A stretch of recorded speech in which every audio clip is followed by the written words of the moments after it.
Hello बच्चों।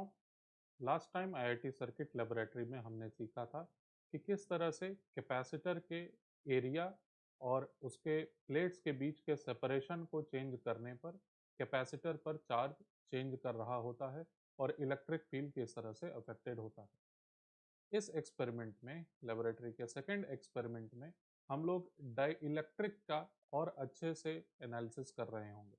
हम लोग ये सीखेंगे कि किस तरह से कैपेसिटर के अंदर का इलेक्ट्रिक फील्ड और कैपेसिटर पर मौजूद चार्ज डाई इलेक्ट्रिक के इंसर्ट करने पर वैरी करता है दो अलग अलग केसेस में।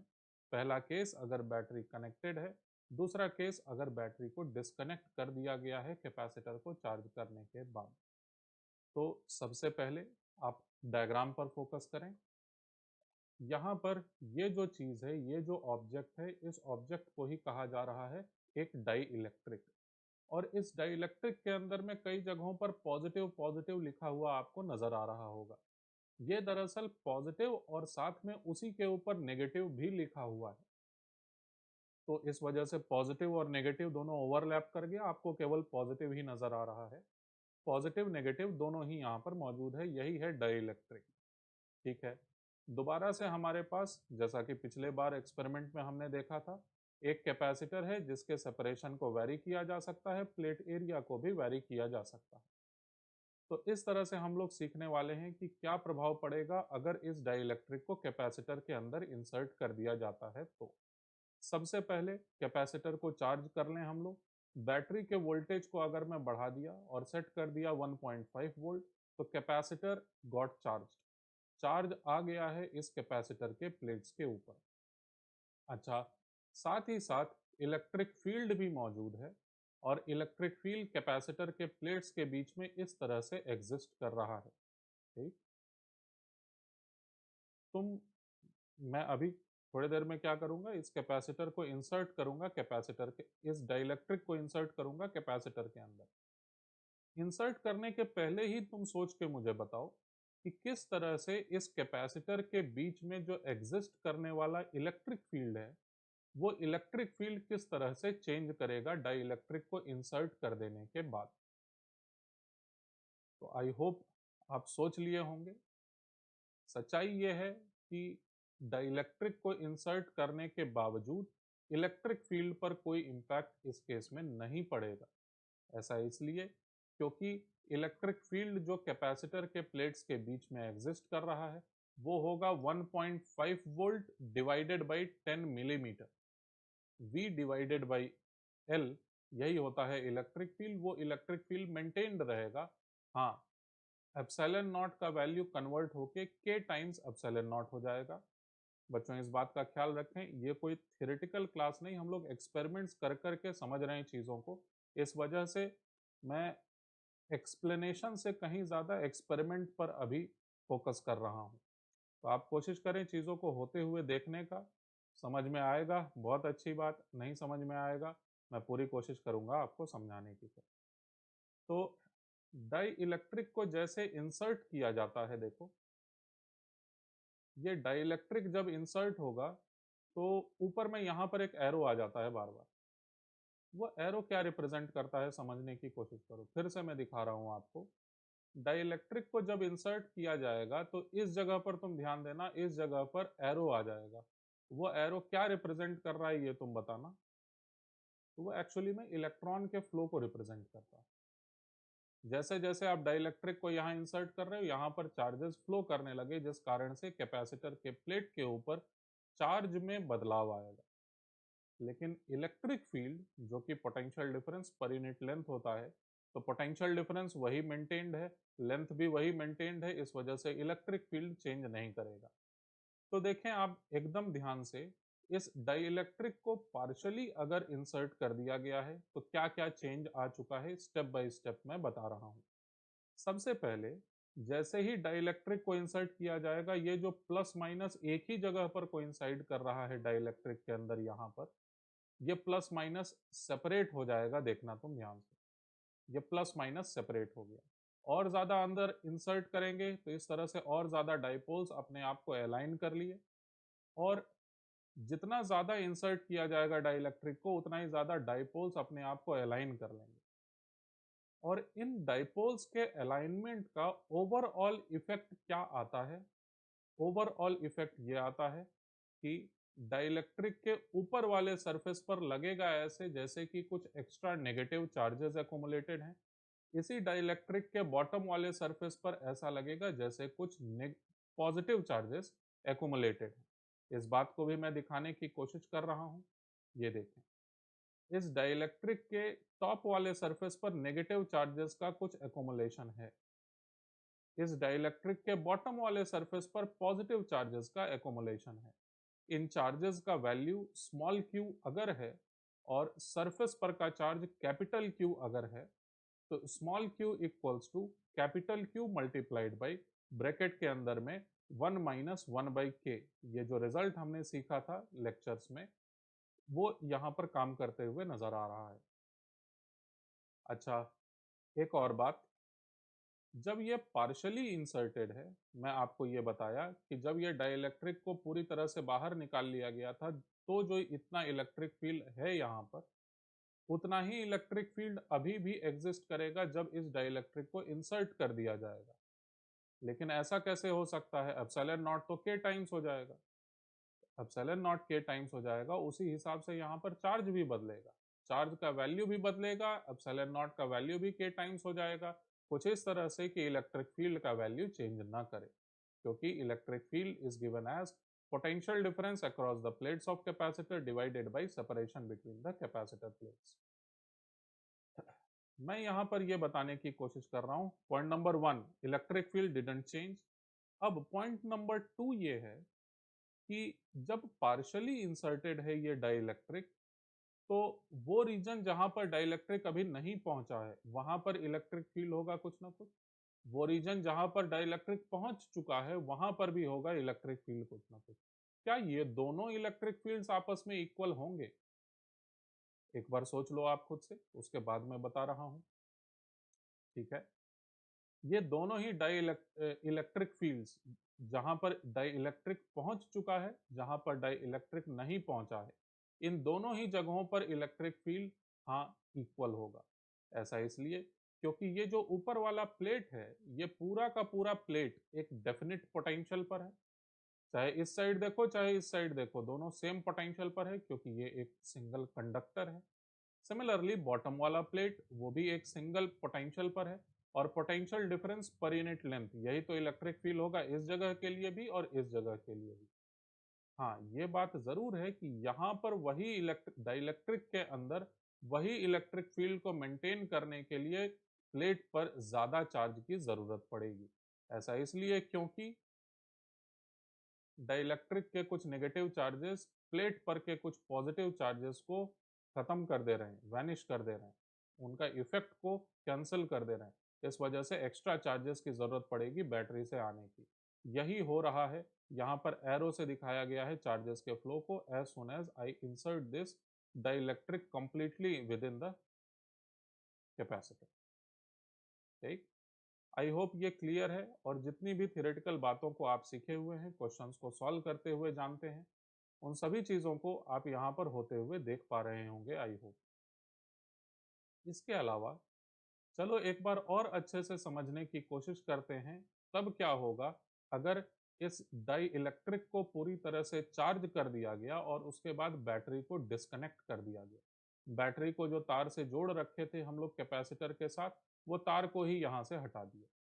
ठीक, अगर इस तार को यहाँ से हटा दिया जाएगा तो कैपेसिटर के प्लेट पर का चार्ज फिक्स हो गया है, अब चार्ज बदल नहीं सकता। ठीक, तो बीच में यहाँ पर जो इलेक्ट्रिक फील्ड का वैल्यू होगा, उस इलेक्ट्रिक फील्ड का वैल्यू होगा Q divided by A epsilon not. अब ऐसे केस में अगर इस डाइलेक्ट्रिक को इंसर्ट कर दिया जाता है, अगर इस डाइलेक्ट्रिक को इंसर्ट कर दिया जाएगा, तो अब की बार इलेक्ट्रिक फील्ड का वैल्यू घट जाएगा। ठीक, ये इलेक्ट्रिक फील्ड वाली बात को मैं फिर से प्रॉपरली दिखाने की कोशिश करता हूं। देखो, इलेक्ट्रिक फील्ड लाइंस ऑलरेडी इस तरह से रिप्रेजेंटेड हैं। वोल्टेज को कम करते हैं ताकि आप इलेक्ट्रिक फील्ड वाले एरोज को क्लियरली देख सकें। आई होप आप देख पा रहे हैं इसे। अब डाइलेक्ट्रिक को जैसे ही इंसर्ट किया जाएगा, ये डाइलेक्ट्रिक के इंसर्शन के बावजूद electric field per unit area that will remain unaffected. ठीक है, पोटेंशियल डिफरेंस मेंटेन्ड है, सेपरेशन मेंटेन्ड है, इस वजह से इलेक्ट्रिक फील्ड चेंज ही नहीं करेगा। लेकिन अगर मैं एक बार बैटरी को डिस्कनेक्ट कर दिया तो अब एक्स्ट्रा चार्ज आ नहीं सकता यहाँ पर। इस कारण से पोटेंशियल डिफरेंस कांस्टेंट मेंटेन रहेगा ऐसा कोई जरूरी नहीं है, क्योंकि अब बैटरी से कनेक्शन नहीं है। अब क्या चीज कांस्टेंट रहेगा प्लेट पर? वो है charge. Charge on the plate this time will remain constant even after insertion of this dielectric. और इस डाइइलेक्ट्रिक को जैसे ही इंसर्ट करूंगा, अंदर में मौजूद इलेक्ट्रिक फील्ड का वैल्यू किस तरह से चेंज करेगा, बढ़ेगा कि घटेगा, मेरे इंसर्ट करने के पहले ही सोच लो आप। तो एक्चुअली में इलेक्ट्रिक फील्ड का वैल्यू 1/k टाइम्स सेट हो जाएगा। तो देखिए, यही बात यहाँ पर नजर आ रहा है, इलेक्ट्रिक फील्ड का number of electric field lines per unit area ये घट गया। इस बात से ये रिप्रेजेंट करने की कोशिश किया हूँ कि इलेक्ट्रिक फील्ड का मैग्नीट्यूड घट गया है यहाँ पर। ठीक है, और एक और बात कि इस प्रोसेस में, एक लास्ट बात मैं यहाँ पर बहुत ज़्यादा इंपॉर्टेंट बात बताना चाह रहा हूँ कि इस प्रोसेस में जब इस डाइइलेक्ट्रिक को इंसर्ट किया जा रहा होता है, एक्सटर्नल एजेंट के तरफ से होने वाला वर्क डन पॉजिटिव होता है कि नेगेटिव होता है। इस कंप्लीट प्रोसेस में जो एक्सटर्नल एजेंट इंसर्ट करवाता है, इस कंप्लीट प्रोसेस में work done by external agent ये पॉजिटिव होता है कि नेगेटिव होता है, ये समझने की कोशिश करना। डायग्राम में मैं रिप्रेजेंट नहीं कर पाऊंगा इस बात को। देखें, जैसे ही डाइइलेक्ट्रिक पार्शियली इंसर्टेड होगा, इस डाइइलेक्ट्रिक के एक सरफेस पर नेगेटिव चार्ज, दूसरे सरफेस पर पॉजिटिव चार्ज डेवलप हो जाता है। और इन पॉजिटिव नेगेटिव डाइइलेक्ट्रिक पर इंड्यूस्ड चार्जेस पर लगता है फोर्स। वो फोर्स का डायरेक्शन, इस फोर्स का डायरेक्शन कुछ ऐसा होता है जैसे कि कैपेसिटर डाइइलेक्ट्रिक को अट्रैक्ट कर रहा हो, और अगर यहां से छोड़ दिया जाएगा डाइइलेक्ट्रिक को, तो डाइइलेक्ट्रिक अपने आप अंदर चला जाएगा, अपने आप। और इसके होने का क्या कारण है, कैसे कैपेसिटर अट्रैक्ट कर पाता है डाइइलेक्ट्रिक को, उसको समझने का सही तरीका है आप fringing of electric field lines को समझें। कैपेसिटर के एजेस पर इलेक्ट्रिक फील्ड लाइंस का थोड़ा सा कर्व होना, वही कारण है डाइइलेक्ट्रिक पर लगने वाले फोर्स के। और डाइइलेक्ट्रिक पर फोर्स लगता है इन इंड्यूस्ड चार्जेस के ऊपर इलेक्ट्रिक फील्ड के बेंडिंग के वजह से, जिसका रिजल्टेंट डायरेक्शन आता है फोर्स का डाइइलेक्ट्रिक के ऊपर कैपेसिटर के डायरेक्शन में। मतलब यहाँ पर अगर छोड़ दोगे इस डाइइलेक्ट्रिक को, तो ये ऑटोमेटिकली कैपेसिटर के अंदर चला जाएगा। तो अगर आप ये चाहते हो कि ये स्लोली जाए कैपेसिटर के अंदर, तो एक्सटर्नल एजेंट को फोर्स लगाना पड़ेगा कैपेसिटर से दूर के तरफ, और डिस्प्लेसमेंट हो रहा है कैपेसिटर के तरफ। तो एक्सटर्नल एजेंट के तरफ से होने वाला वर्क डन नेगेटिव होगा। और इस कारण से, अच्छा, एक्सटर्नल एजेंट के वजह से वर्क डन नेगेटिव होगा, साथ में वर्क डन बाय बैटरी होगा कुछ ना कुछ। वर्क डन बाय बैटरी कैसे हो गया? बैटरी कनेक्टेड है, यहाँ पर तार लगा हुआ है, चार्ज फ्लो किया है देखो। और चार्ज फ्लो करता है जब जब बैटरी से, बैटरी की तरफ से वर्क होता है। तो बैटरी ने कुछ ना कुछ वर्क किया, एक्सटर्नल एजेंट कुछ ना कुछ वर्क किया, और energy stored in the capacitor वो भी चेंज किया। एनर्जी कंजर्वेशन के जनरल इक्वेशन से ये सभी आपस में रिलेटेड होंगे। डाइइलेक्ट्रिक के बारे में जो हमें डिस्कशन करना था वो कंप्लीट हुआ। लास्ट में जाके मैं आपको ये बताना चाहता हूँ कि किस तरह से, काफ़ी इंटरेस्टिंग चीज़ है, किस तरह से आप डाइइलेक्ट्रिक में हीटिंग कर सकते हैं। देखो, यहाँ पर डाइपोल्स एक डेफिनिट ओरिएंटेशन में अलाइंड हैं। ठीक, ये बातें कभी हुई नहीं हैं क्लासेस में। यहाँ पर देखें आप ध्यान से, शायद आपको समझ में आए, शायद नहीं भी समझ में आए, मैं रिस्क ले रहा हूँ बताने की, पूरा फोकस हो आपका डायग्राम पर। इस डाइइलेक्ट्रिक में डाइपोल्स एक डेफिनिट डायरेक्शन में अलाइंड हैं। डाइपोल्स का डायरेक्शन जो डाइइलेक्ट्रिक के अंदर है वो ऊपर के तरफ है या नीचे के तरफ? फिलहाल नीचे के तरफ है। जिधर इलेक्ट्रिक फील्ड लाइन होगा उसी डायरेक्शन में डाइपोल्स का भी डायरेक्शन होगा। ऑलराइट, अब मैं क्या करूं, इस बैटरी के टर्मिनल को जस्ट रिवर्स कर दूं, तो ऐसा कुछ हो जाएगा डाइलेक्ट्रिक के अंदर का डाइपोल का हालत। वो डाइपोल्स का डायरेक्शन ऊपर की तरफ सेट हो जाएगा। फिर से मैं क्या करूं, ऐसे कर दूं बैटरी को, तो डाइपोल्स फिर से रोटेट कर जाएंगे। बैटरी को फिर से मैं चेंज कर दूं टर्मिनल्स, तो डाइपोल्स फिर से रोटेट कर जाएंगे। तो किया क्या जाता है, इस तरह से कंटिन्यूअसली प्रोवाइड करते रहते हैं वोल्टेज को। इस तरह के वोल्टेज को कहते हैं अल्टरनेटिंग करंट वोल्टेज। ये एसी वोल्टेज दे दिया गया, और इस तरह से एसी वोल्टेज अगर दे दिया जाएगा तो डाइलेक्ट्रिक के अंदर डाइपोल्स रोटेट करते चले जाएंगे। और अगर कोई ऐसा डाइलेक्ट्रिक हुआ जिसमें डाइपोल मोमेंट अच्छा खासा है, तो डाइपोल मोमेंट अच्छा खासा है, उसके रोटेशन के वजह से एक हीट डेवलप होता है। और वो हीट, जो ये प्रोसेस बताया मैं हीटिंग का डाइलेक्ट्रिक को, यही प्रोसेस इस्तेमाल किया जाता है माइक्रोवेव ओवन में। माइक्रोवेव ओवन में अगर एक तुम किसी बाउल में अगर तुम पानी को रख दो, तो पानी के अंदर डाइपोल्स हैं, और दो प्लेट्स होते हैं माइक्रोवेव ओवन में। जो प्लेट्स रिस्पॉन्सिबल होते हैं अंदर में मौजूद इलेक्ट्रिक फील्ड को अल्टरनेटली प्लस डायरेक्शन में, माइनस डायरेक्शन में, प्लस डायरेक्शन में, माइनस डायरेक्शन में सेट करने के लिए। तो माइक्रोवेव ओवन सिर्फ और सिर्फ एक ऐसा इंस्ट्रूमेंट है जिसमें एक रीजन होता है। उस रीजन में electric field plus direction, minus direction, plus direction, minus direction, इसमें ऑसिलेट मात्र करता है। एग्जैक्ट यही प्रोसेस होता है। इस कारण से मटेरियल में मौजूद डाइपोल्स रोटेट करते हैं, जिससे हीटिंग प्रोड्यूस होता है। अगर कोई ऐसा मटेरियल यूज करें माइक्रोवेव ओवन में बाउल में रखने के लिए जिसमें इलेक्ट्रिक डाइपोल मोमेंट हो ही नहीं, तो ऐसे केस में माइक्रोवेव ओवन फुल अपना काम तो करेगा, लेकिन हीटिंग नहीं हो पाएगा, क्योंकि डाइपोल्स हैं ही नहीं, तो रोटेट कैसे करेंगे वो। डाइपोल मोमेंट ही अगर जीरो होगा तो टॉर्क लग नहीं पाएगा एक एक डाइपोल मोमेंट पर।